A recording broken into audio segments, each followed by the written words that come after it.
Estamos con el gremio bancario, la situación, como viene la paritaria, viendo que la paritaria está, de alguna manera es una de las paritarias más trabadas del último periodo, porque estamos siempre en ha sido mayo. complicado. Sí, siempre ha sido complicada, pero en diciembre se dieron cifras, se llegó a marzo, entre marzo y abril se cerró, y esta está siendo bastante complicada.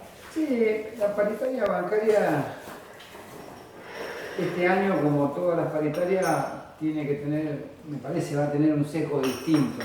¿Cuál es? Es el último año político de un gobierno que ha pretendido por todos los medios que el ajuste lo paguen los trabajadores y que los salarios queden por debajo de la inflación como marca registrada de este gobierno para bajar lo que ellos denominan el costo laboral argentino. En el caso nuestro hemos logrado acuerdos en los 3 años del gobierno de Macri que han logrado mantener el poder adquisitivo del salario de los trabajadores, y este año no será la excepción en la forma en que nos planteemos ante esta situación.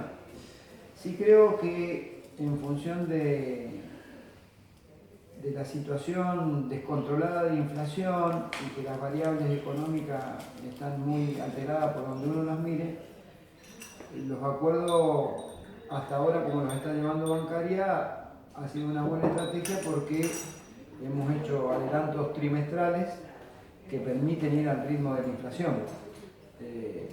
Cuando aparezca una cláusula que garantice el poder adquisitivo del salario, que llámese cláusula gatillo o compromiso de no perder el poder adquisitivo del salario, discutiremos la paritaria normal. Mientras tanto, serán acuerdos parciales sosteniendo el poder adquisitivo en función de la inflación. Años atrás ustedes se caracterizaban por ser un gremio que solo arreglaba una cuota, y esa cuota en general, incluso en algunos casos, se complementaba finalmente con la inflación.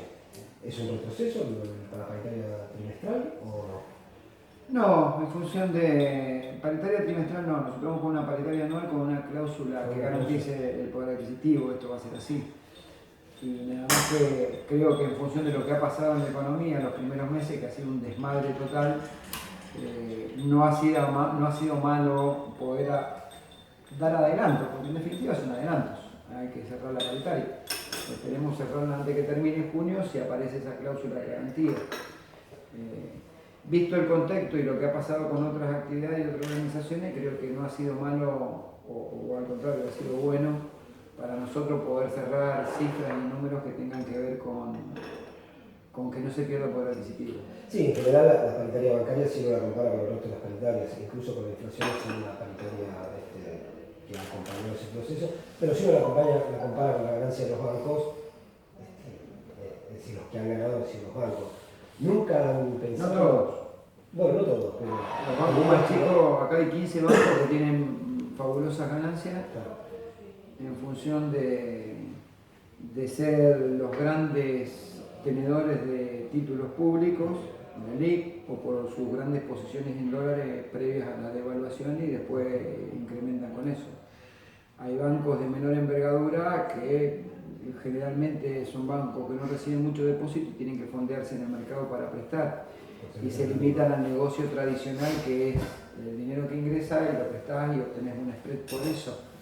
Esos bancos no es que la hayan pasado mal, pero no son el común denominador de lo que ha sido la rentabilidad de los otros bancos. ¿Ustedes nunca buscaron como estrategia tratar de ligarse a la rentabilidad de los bancos? Nosotros tenemos un plus que cobramos vinculado a la rentabilidad de los bancos y que mejora, cuando mejora la rentabilidad de los bancos, es la única organización sindical que logró, y esto fue en el gobierno de Cristina Kirchner, en la paritaria del 2013, 2014, no recuerdo bien cuál fue la fecha, que logró participación en las ganancias del sistema financiero. Y se tomó la participación promedio del sistema, porque si no tenía en los grandes bancos iba a tener compañeros que ganaran mucho y en los pequeños bancos a lo mejor nada por ese rubro. Entonces se toma el ROE de rentabilidad que determina el central promedio de la actividad, y en función de eso hay una escala que se percibe todos los meses. Es una cifra anual que se mensualiza para que el trabajador con eso quizás pueda compensar un poco lo que le sacan por impuesto a las ganancias. Este fue un acuerdo, no recuerdo bien, 2013 o 2014, pero fue en el gobierno de Cristina Kirchner y con Kicillof y Álvarez Agis en el Ministerio de Economía. Si a los bancos le va bien, a nosotros en ese rubro nos va un poco mejor. Ahí, tomando en cuenta eso, ustedes como sindicato han cuestionado también el modelo, digamos, económico y financiero y especulativo del gobierno, siendo desde el punto de vista corporativo, en parte, este tipo de modelo, de ganancias extraordinarias para los bancos, a ustedes hace el escenario un poco más laxo a la hora de negociar salarios, etc. ¿Cómo se explica? Primero, no se hace más laxo porque la actitud de los bancos... Con uno que está ganando y con uno que está perdiendo, ¿no? Sí, pero la actitud de los bancos es la mayor consolidación ideológica de este proyecto lo tienen precisamente los responsables del sistema financiero. Entonces, por más que le vayan bien, siempre van a pretender sacar alguna ventaja más, como si les fuera como al peor de todos, porque ideológicamente son los que sostienen este gobierno. En segundo lugar, no es contradictorio el planteo nuestro, porque que le vaya bien al sistema financiero yéndole mal al resto de las actividades y al resto de la economía, implica que es cuestión de tiempo que nos vaya mal a nosotros. No es bueno para el país eso. Si solamente las inversiones que han venido al país son de título especulativo y financiero, quiere decir que te excede hasta la mera cuestión de clase, de que si a los otros trabajadores les va mal, ¿por qué no debería ir bien a nosotros? Ya es una cuestión pragmática. Si nada más que son inversiones de tipo de especulación financiera, que provocan que la tasa esté en el 70 y pico por ciento, 74%, que implica que haya una devaluación de más del 400% de la moneda, que implica que eso golpea en el empleo porque cada vez hay más trabajadores sin empleo, implica que cuando caen 100.000 puestos en la industria, por ejemplo, nosotros tengamos 100.000 cuentas sueldo menos que administrar, tengamos 100.000 tarjetas de crédito con algún riesgo que ingresen en mora, tengamos 100.000 préstamos menos que vamos a colocar, tengamos 100.000 seguros menos que vamos a vender, tengamos etcétera, etcétera, etcétera. Es decir, el hecho de que le vaya bien al sistema significa que es cuestión de tiempo que a nosotros nos vaya mal como al resto de las actividades. Por eso no es contradictorio que nosotros planteemos en un esquema donde la actividad le va bien, que nosotros tengamos una visión crítica de lo que es el modelo que impulsa Mauricio Macri. ¿Cuál es el modelo de sistema financiero que ustedes pregonan? Por ejemplo, el gobierno anterior tuvo en carpeta, cosa que finalmente nunca hizo, la modificación de la ley de entidades financieras, etc., ha quedado así una cuenta claramente pendiente, e incluso el gobierno ha evitado hacerlo. E incluso las de BAC no son creación de este gobierno, sino del anterior. Desde el punto de vista de ustedes como sindicato, ¿cuál es el modelo financiero, el sistema bancario que ustedes pregonan? Un sistema bancario con inclusión, creo que la ley que había elevado Carlos Heller, creo que con Martín Sabatella firmaron el proyecto, era una ley acertada porque era una ley de inclusión financiera, donde prácticamente todo el mundo tenía que tener una cuenta bancaria o un servicio financiero disponible por parte de los bancos. Esto ayudaría en cierta medida también a evitar muchas operaciones en negro, particularmente en el negocio inmobiliario que se dan en la República Argentina, la utilización permanente de los servicios financieros. Una ley de inclusión financiera y que tenga claramente establecido qué pueden hacer y qué no pueden hacer los bancos, porque al no estar establecido hacen todo lo que no deberían hacer. O un montón de cosas que no deberían hacer. Una mayor fortaleza en la regulación del sistema por parte del organismo de control debería ser considerado dentro de esa ley de entidades financieras. Hoy el Banco Central está ausente de la discusión del mercado financiero que están generando las fintechs y las plataformas comerciales como Mercado Libre. ¿Cuál tiene derivaciones en el terreno financiero y en el terreno laboral también? Por supuesto, en el terreno financiero porque ni siquiera tiene controles de lavado de dinero acertados y como deberían ser. Segundo, porque genera una competencia desleal con las propias entidades financieras que tienen costos de regulaciones, costos de convenios bancarios que son superiores a los convenios de otras actividades donde puedan escudarse o esconderse estas empresas. Y tercero, porque nadie pregunta de dónde viene la plata que se presta. En una fintech, vos vas, toman dinero, prestan dinero, y no sabés quién le da el dinero a la fintech y quién lo saca. Y más aún con la participación de Mercado Libre dentro del sistema, que además de todo eso tiene prerrogativas impositivas y en materia de seguridad social que no tienen ni siquiera las pymes que cierran todos los días y hacen un gran esfuerzo por darle andamiaje y volumen a la economía argentina. ¿Es el tema saliente de esta paritaria? Perdón, volviendo al tema. El esquema que nosotros planteamos de modelo distinto en el ámbito del sector financiero es una reforma de la Ley de Entidades Financieras que de la época de Martínez de Ory y Videla. poner al sistema financiero al servicio de la producción y el empleo con un fortalecimiento de la banca pública como actor principal y como uno de los reguladores, de hecho, por el volumen de negocios que genere, del propio mercado financiero, inclusive privado. Dentro de ese marco de la ley de entidad financiera tiene que existir un fuerte control del Banco Central de la República Argentina y sobre todo en materia de lavado de dinero, evasión, poder ayudar a evitar evasión respecto a las plataformas digitales, respecto a las fintechs y a toda esta nueva modalidad online que se pretende hacer del sistema. Y con respecto al país, claramente el modelo que nosotros planteamos es diferenciado de una economía primarizada como hoy es la Argentina.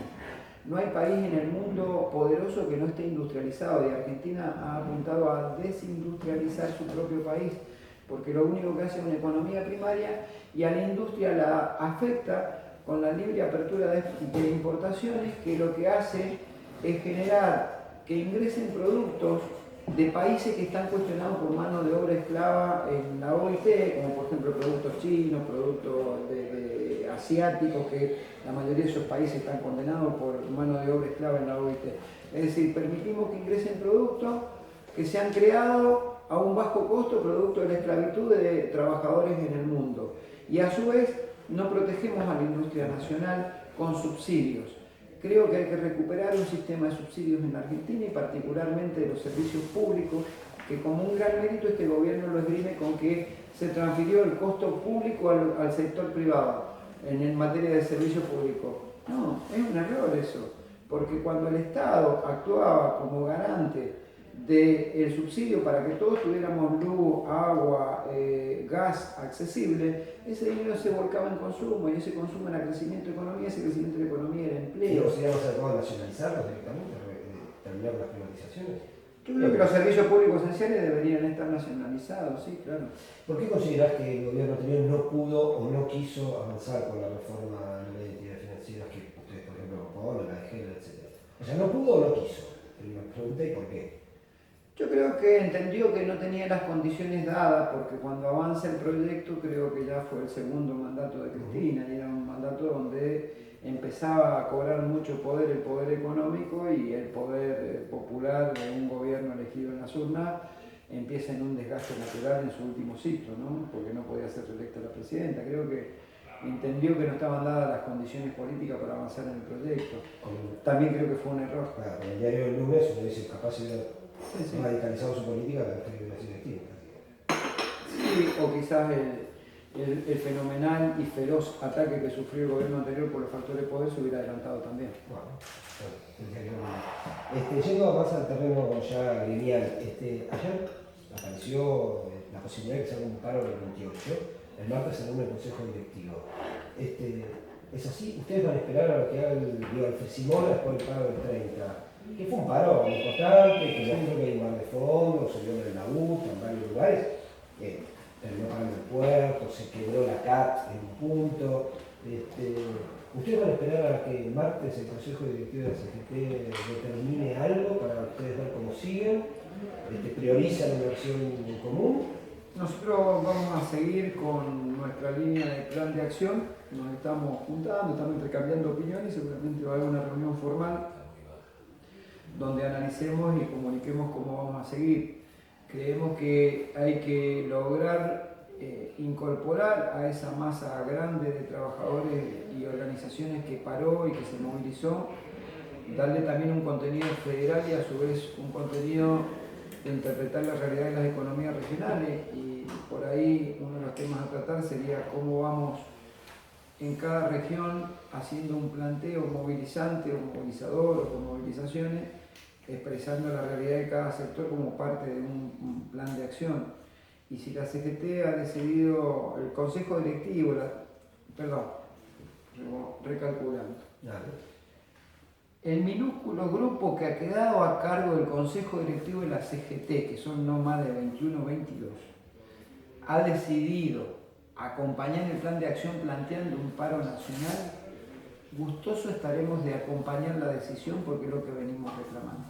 Independientemente de eso, le reclamamos urgente un confederal para discutir no solo un paro nacional, sino discutir el plan de acción y discutir también el proceso que tiene que encabezar, articulando la protesta social, el movimiento obrero de aquí al proceso electoral. Porque no es agradable ver que van a concurrir a un pacto de 10 puntos que propone el gobierno, en donde en el punto 5 le están diciendo en la cara que van por la reforma laboral y por más reforma en materia previsional, que es más pérdida de derechos para los jubilados.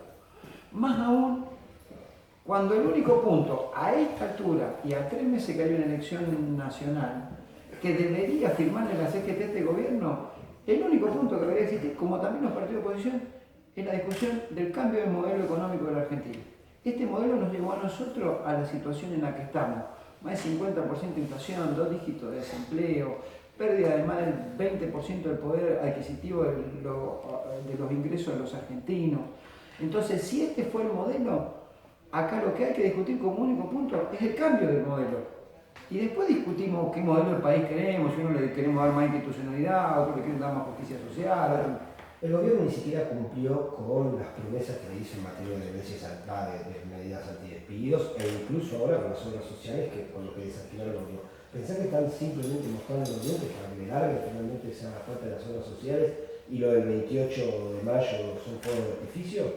Quisiera creer que mi compañero, minúsculo grupo que integra el Consejo Directivo de la CGT, ha comprendido que los trabajadores después de la marcha del 4 de abril lo que querían era un paro nacional y un plan de lucha y que se lo dio el Frente Sindical.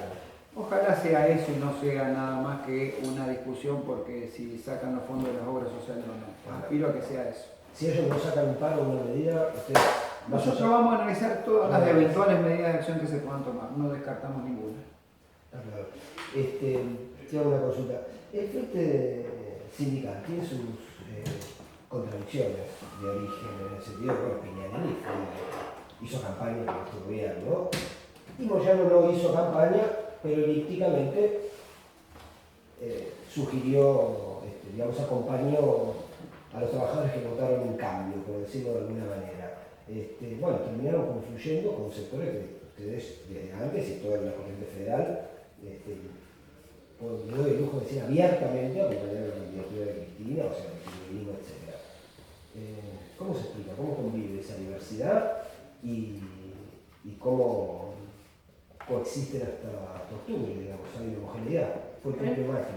Sí, yo creo que con el transcurrir del gobierno de Macri fueron avanzando compañeros que entendieron que aquí lo que estaba en discusión era la continuidad de un modelo de inclusión y que no era un cambio abstracto, el cambio por Cambiemos, sino que era un cambio que tenía consecuencias para los trabajadores.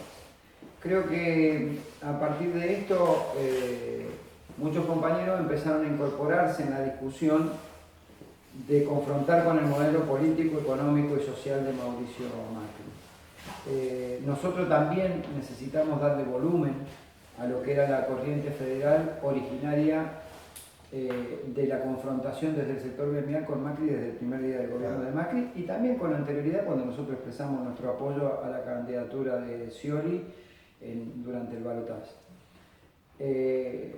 Nada se hace si no seguimos sumando voluntades, está claro, bienvenidos sean todos los compañeros que quieran sumarse a la lucha, porque el objetivo central o la contradicción fundamental, digamos, sería si nosotros queremos vivir en el país que Cambiemos nos ofrece o no. Si estamos hoy conteste con que no es el país que queremos, bueno, claramente tenemos que avanzar en una estrategia en conjunto para articular esa protesta social y hacerla sentir no solo en la calle, no solo para que cambien las políticas, sino también en un proceso electoral. Lógicamente tenemos la contradicción de lo que pasó, pero hoy es una contradicción secundaria. La contradicción fundamental es si vos querés continuar con el proceso de Macri y Cambiemos en el ejercicio del poder y con estas políticas, si lo querés cambiar. Si lo querés cambiar, necesariamente tenemos que empezar a tener más volumen. Ahí después vamos sobre el tema electoral, Cristina, etc. Dos cositas más. Una, ¿qué lectura hace de la intervención del allanamiento el otro día del sindicato camionero y si lo leen incluso como una amenaza al conjunto de los sindicatos? No sé exactamente en qué punto está ahora la causa que tiene acá, de Sanón a la gestión anterior, si todavía está abierta y si lo ven como una amenaza. Primero, ¿qué lectura hace de los camioneros? Y luego si es una amenaza en general a los sindicatos y a ustedes en particular. Lo que hicieron con camioneros y un dato que no ha salido muy reflejado en la prensa y deberían ponerle una mirada importante porque es un hecho institucional gravísimo, son como los estertones de la gallina cuando se está muriendo. Viste que siempre cuando se está muriendo pega 2 o 3 pasos más, como si estuviera viva la gallina, ¿no? Es un estertón más de este gobierno en el final de su mandato.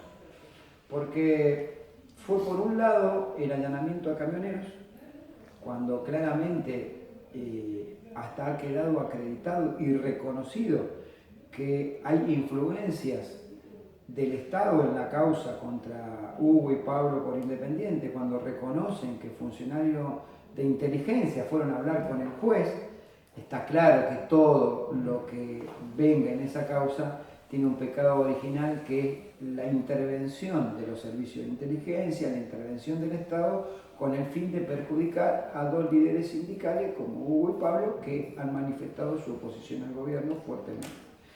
El segundo hecho que se da, y se da el propio día del paro, el 30, a las 5 de la tarde, es la presentación de una denuncia que no tiene precedentes desde el retorno a la democracia hasta el día de hoy, y es que la ministra Bullrich, a través de Nocetti, su segundo, involucrado en el caso Maldonado, se presenta en un juzgado de Morón y lo querella a Pablo Moyano, Sergio Palazzo, Hugo Yasky y Omar Plaín, bajo el delito de asociación ilícita ideológica. Eso está radicado. ¿Por qué? ¿Por qué? Por el paro del 30 y nos denuncia por 22 hechos delictivos comunes encartados dentro del artículo 213 bis del Código Penal, que es la asociación ilícita ideológica, que es la organización de 3 o más personas para forzar el pensamiento ideológico de alguien.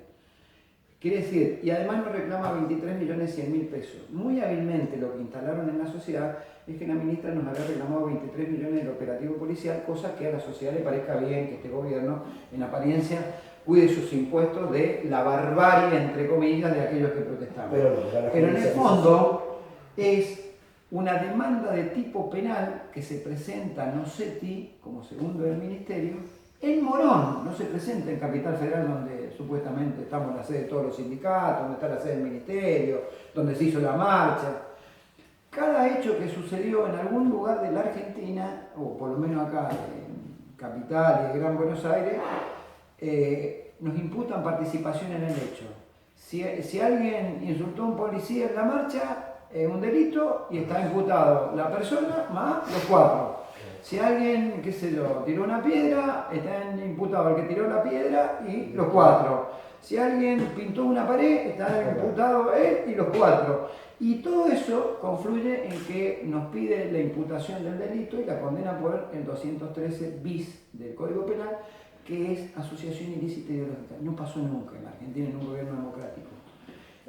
Eso, el allanamiento es una apretada berreta, una más que hace el gobierno sobre Moyano.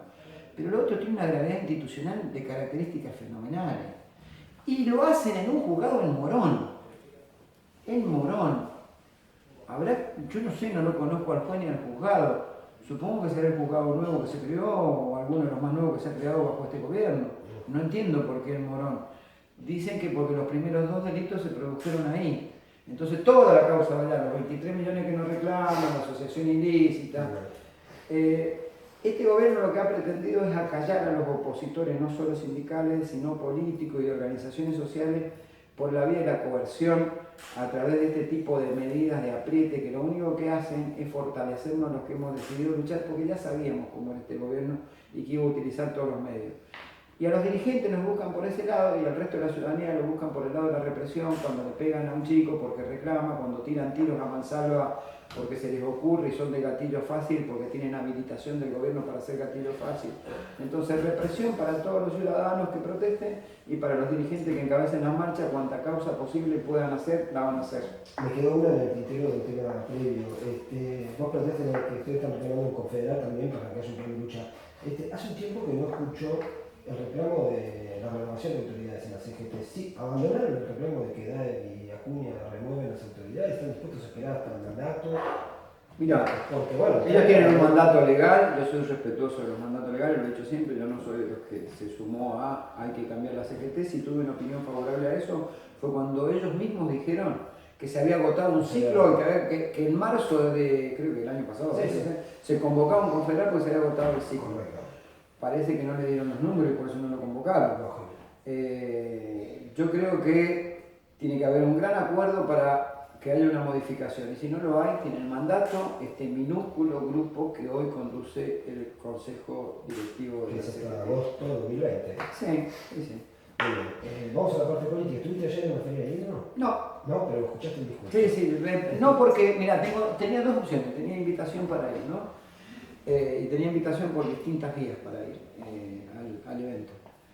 No porque le quite significación, pero ayer tenía un evento también en Santa Fe con distintos eventos que se habían programado en la bancaria, y la verdad que era una contradicción ir a un evento importante como ese, donde nos juntamos para escuchar la presentación de Cristina, o seguir militando todos los días en favor de que haya un cambio de modelo. Bueno, era una buena oportunidad para estar allá. ¿Qué lectura hacer de todas maneras el discurso de Cristina? Usó la palabra tiene que haber algo nuevo. Ahí hay una ambigüedad, que no quedó claro si lo nuevo es ella, lo nuevo es otra cosa. ¿Qué lectura hacer del discurso? También habló de presidenta y escritora, ¿no? También. Pero mismo. Vos lees Ella empezó con ese cambio de algo nuevo. La conformación de la lista de diputados de Unidad Ciudadana lo demostró. Llevó científicos, llevó dirigentes sindicales, llevó gente de la política. Ya empezó el cambio por algo nuevo y tiene que ver con básicamente incorporar distintos actores a la política que tienen representaciones diversas. Inclusive cuando uno mira los lugares entrables de esa lista se da cuenta que hasta cumplió con la cuestión de paridad de género. Creo que es una mirada que ella ya empezó a transitar desde la elección del 2017 y me parece bien. Me pareció un nivel de discurso muy tranquilo,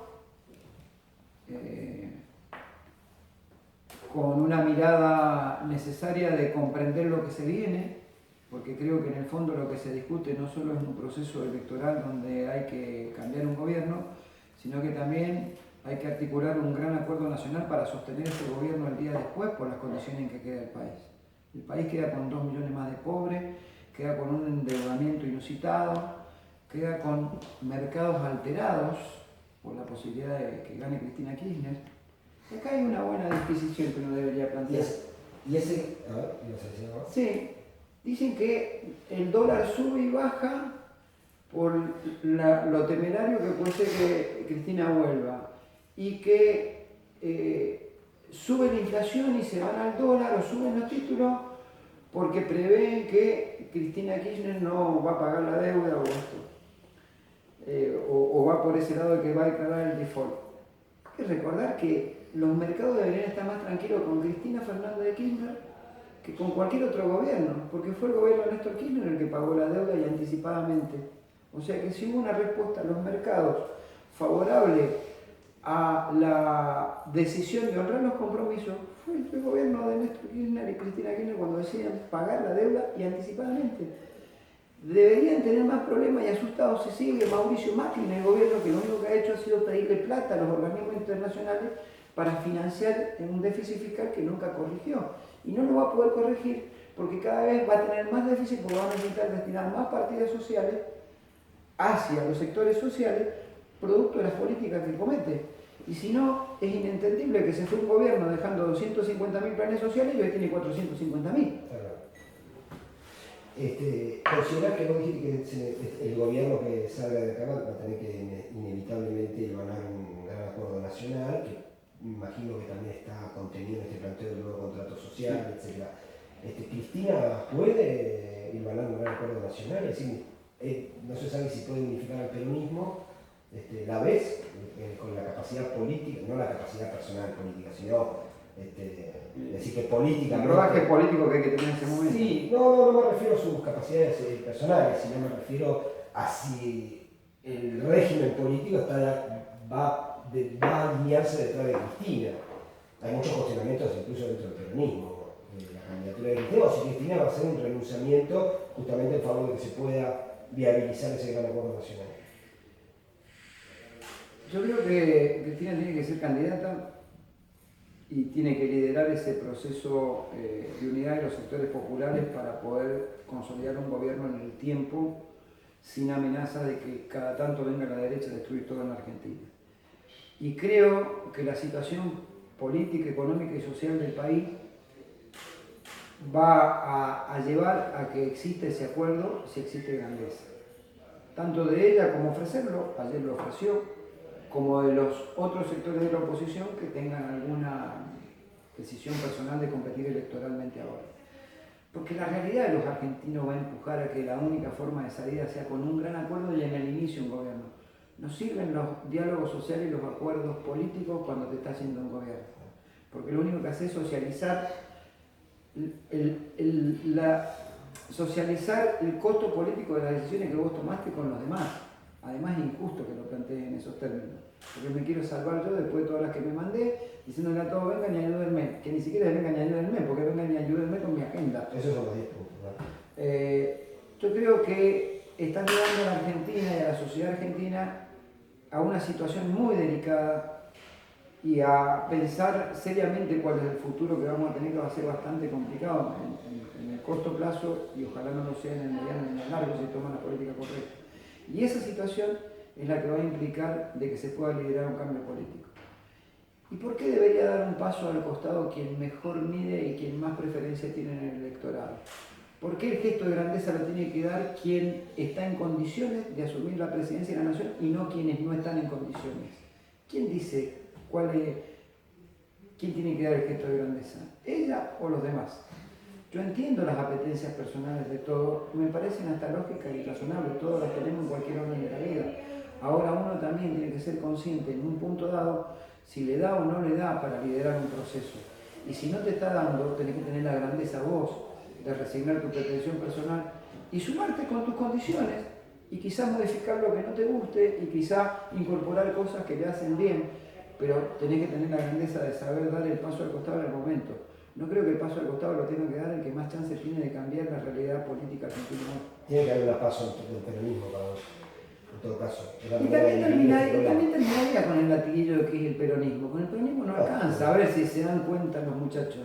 No alcanza con el peronismo, porque vos tenés que sostener el gobierno después. Un paso de la oposición. Yo creo que tiene que haber un paso de los grandes movimientos populares en un gran frente, que puede ser el Frente Patriótico, donde estemos incorporados todos, organizaciones sociales, sindicales, culturales, partidos políticos de distinto origen partidario, que podamos dos modelos en la Argentina. Apelar a lo que era el bipartidismo en un bifrentismo en estos tiempos de la Argentina. Y de ahí surgió un candidato. Y si alguno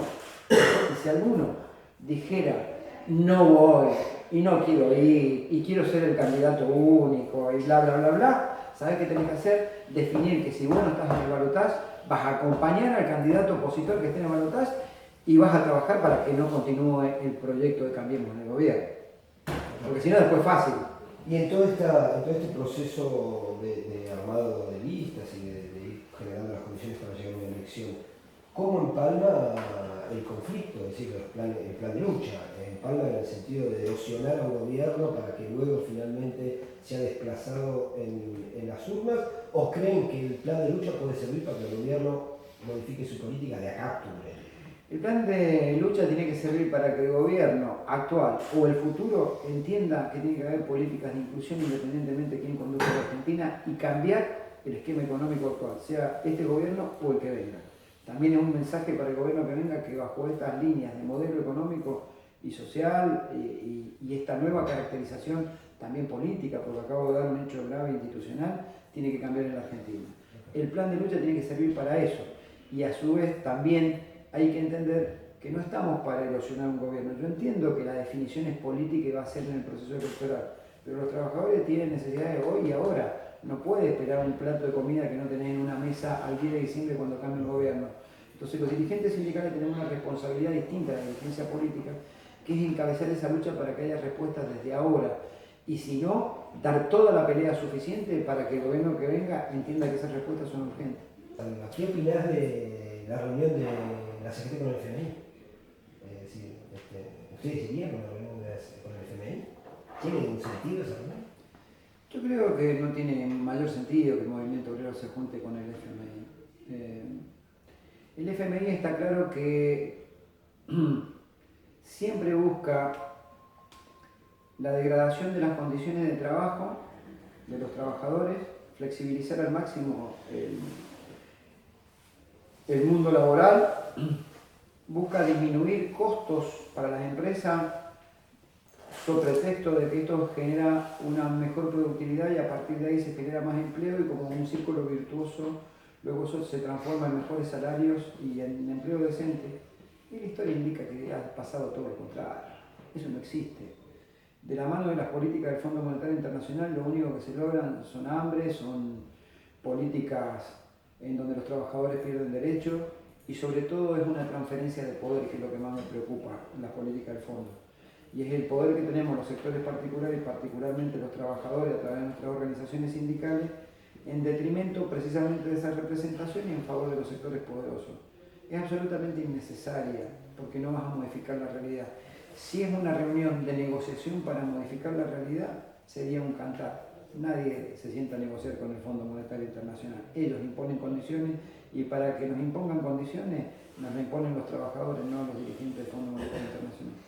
En el tema de la gravedad institucional, que como afiliado radical resulta vergonzoso que la Unión Cívica Radical acompañe a un gobierno que lleva a la justicia a los dirigentes sindicales por hacer uso del 14 bis de la Constitución, que es de autoría intelectual de la Unión Cívica Radical. ¿Vos seguís afiliado? Yo quiero que me echen.